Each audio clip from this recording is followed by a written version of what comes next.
हाँ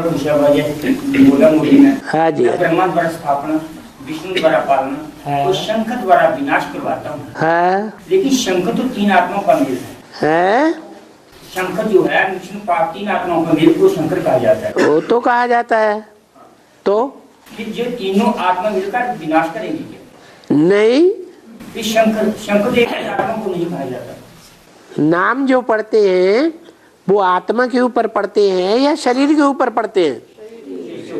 तो शरीर किसका है? तो वो ही माना जाएगा।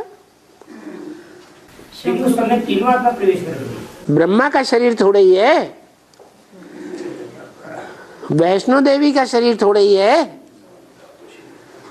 शरीर तो राम वाली आत्मा का है, तो वही जिसका शरीर है वही पुकारा जाएगा। शिव को शरीर नहीं है, उनकी आत्मा का ही नाम शिव है। एक आत्मा को छोड़ करके बाकी ब्रह्मा हो, विष्णु हो या कोई भी हो देवता, उनके शरीर का ही नाम गाया जाता है। ये बात क्यों भूल जाते? अगर एक आत्मा उनसे अलग हो गई तो शंकर थोड़ी है। वो शंकर थोड़ी कहेंगे।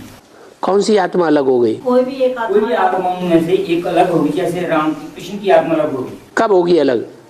जैसे आपका शिव की आत्मा अलग। अरे शिव की आत्मा ही राम वाली आत्मा से अलग हो गई। शिव की आत्मा अलग हो गई कि शिव की आत्मा सदा काल के लिए समा गई?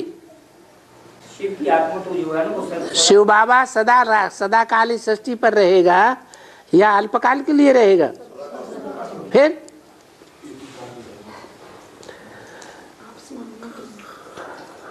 और शंकर के अंदर शिव जब तक विनाश नहीं होता तब तक रहेंगे 36 तक। मुरली में नहीं बोला? मुरली में ही तो बोला है, इस सृष्टि पर सदा कायम कोई चीज है नहीं, सदा कायम एक शिव बाबा ही है।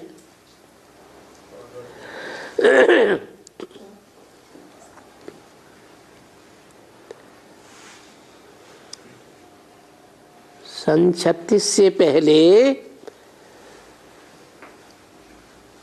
जो राम वाली आत्मा है वो युगल रूप में विष्णु रूप थी या नहीं थी? है अंतिम जन्म में सन 36 से पहले थी या नहीं थी? माता तो चुप हो गई है। तो जब अंतिम जन्म में थी, आदि सुअंत आदि में जब संगम शुरू हुआ एक एक एक, तो विष्णु था या नहीं था? आदि में विष्णु था, तो अंत में विष्णु होना चाहिए या नहीं होना चाहिए? होना चाहिए।